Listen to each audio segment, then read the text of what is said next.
करून झाले लाडू बघा आपले मस्त.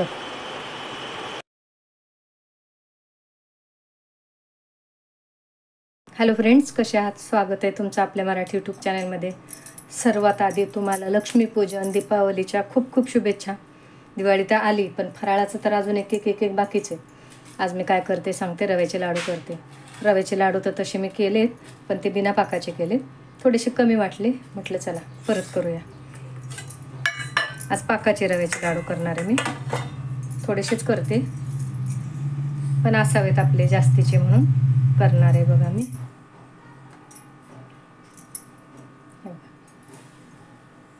हे भांडं मी बऱ्याचदा सांगितलं, असं एखादं भांडं घेतलं आपण, सेट केलं कोणतंही, तर ते मोजून घेण्यासाठी बरं पडतं. बघा, हे एक भांडं ना पाव किलो असतं. मी 3 भांडी घेते. ही म्हणजे पाऊण किलो धरा, 1 किलो नाही घेते, पाऊण किलो घेते रवा. हा स्वच्छ मी निवडून वगैरे घेतला, काही नाही त्यात, आणि अगदी बारीक आहे बघा, सुंदर रवा एकदम. चला तर रवा भाजायला घेते मी. तूप घालते.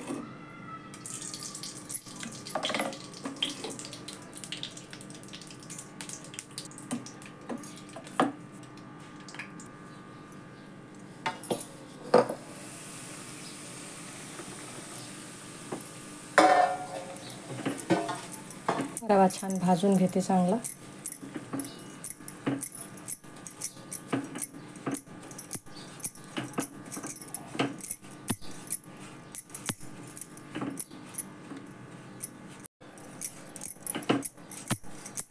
रवा भाजत आल्यावर छान सुगंध यायला लागला की समजायचं रवा भाजला. अजून 1-2 मिनटं भाजू देते, काढून घेते परातीत तो रवा. ह्यातच पाक करणार आहे मी, कढईमध्येच. वेगळ्या पातेल्यात वगैरे केलं तर चालतो, पण आता ही गरम कढईत हित विसळून घेते मी आणि त्यातच करते पाक. भाजला रवा काढून घेते आता त्या परातीमध्ये.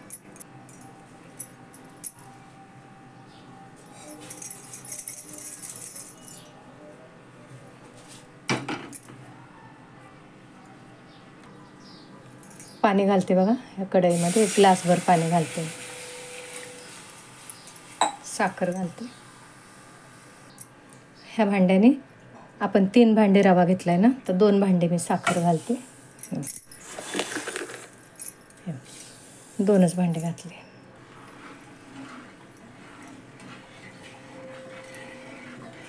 हलवून घ्यायची साखर, अशी पाक करायचा आहे ना आपल्याला.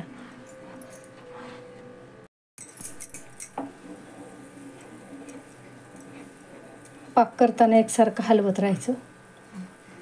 आणि आपण रव्याच्या लाडूला ना खूप अशी कडक गोळी नाही होऊ द्यायची, म्हणजे पाक असा कडक नाही करायचा, किंचित नरम करायचा. आपण बुंदीच्या लाडूला वगैरे खूप कडक गोळी करतो, म्हणजे पाक तसा नाही करायचा. बघूया आता आपण पाक झाला आहे का. बशी घेते मी एक, आम्ही असा पाक बघतो. हे बघा, मी ह्या बशीमध्ये पाणी घेतले, तर असा पाक ह्यात टाकून बघायचा.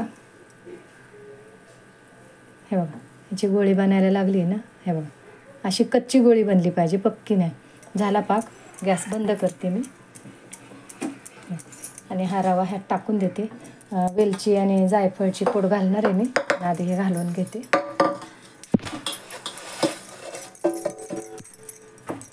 गॅस बंद केला आहे, तर हे चांगलं मिक्स करून घेते.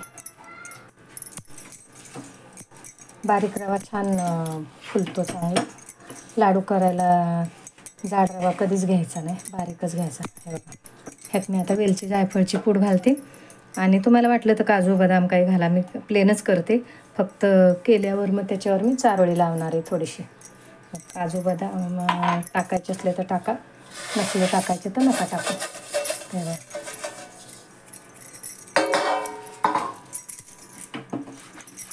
आता एक आपण 15-20 मिनटं जरा गार होऊ देऊ, झाकण ठेवून देते आणि मग ह्याचे लाडू वळवू आपण.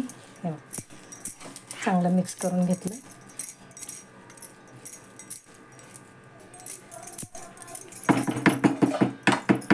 झाकण ठेवून देते, गॅस बंद केलाय. गार झालं की मग आपण याचे लाडू वळू. गार होऊ दिले बघा चांगलं. आता हे असं मोकळं करून घेते आणि मग लाडू करू. छान असं चांगलं गार झालं की मग लाडू वळता येतात चांगले. परातीत काढून घेतलं तरी चालेल, असंच ठेवलं तरी चालेल. असं मोकळं करून घ्यायचं. छान आळं रवा, साखर, तूप हे.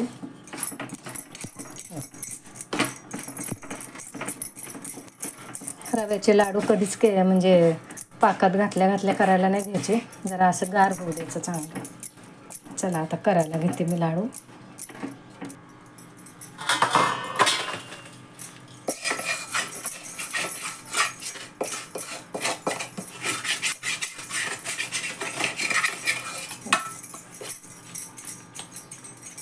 आमचा बगीरा मी जोपर्यंत किचनमध्ये तोपर्यंत तो तिथंच बसून राहणार. दाखवते बघा.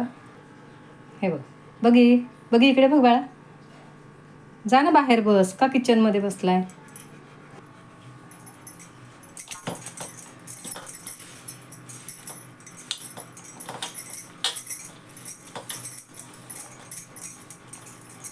मी फक्त चारोळी लावणार आहे वर एक लाडूला.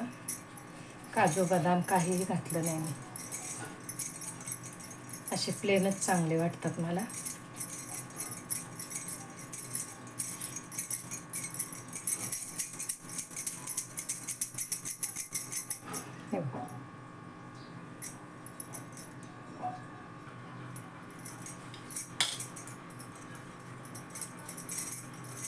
बिना पाकाचे केलेत मी, पण ते कमी वाटतंय, जरा संपून जातात लवकर, म्हणून म्हटलं चला हे पण हातासरशी करून घ्यावेत, म्हणजे मग उद्या लक्ष्मीपूजनाला काही कामच नको. हे चारोळी लावणार आहे मी त्याला. करून घेते सगळे लाडू. पण चारोळी वळत वळतच लावून टाकायला लागतील.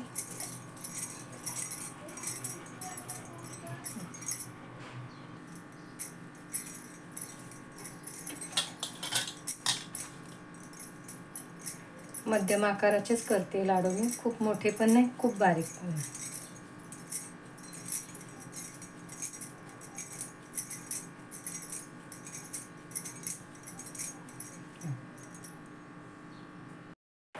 चारोळे विसरले घालायला, ते वर एक लावण्यापेक्षा असेच घालून देते मी.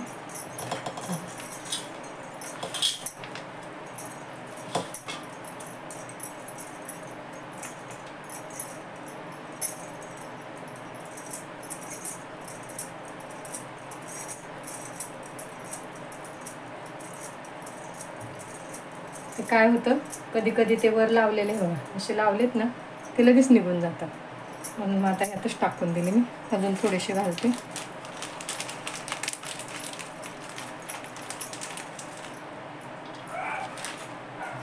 करून घेते सगळे. झाले लाडू बनवून सगळे, मस्त झाले असे. हे आपले रव्याचे लाडू.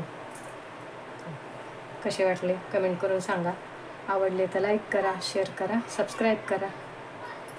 पुन्हा एकदा तुम्हाला लक्ष्मीपूजन आणि दीपावलीच्या खूप खूप शुभेच्छा.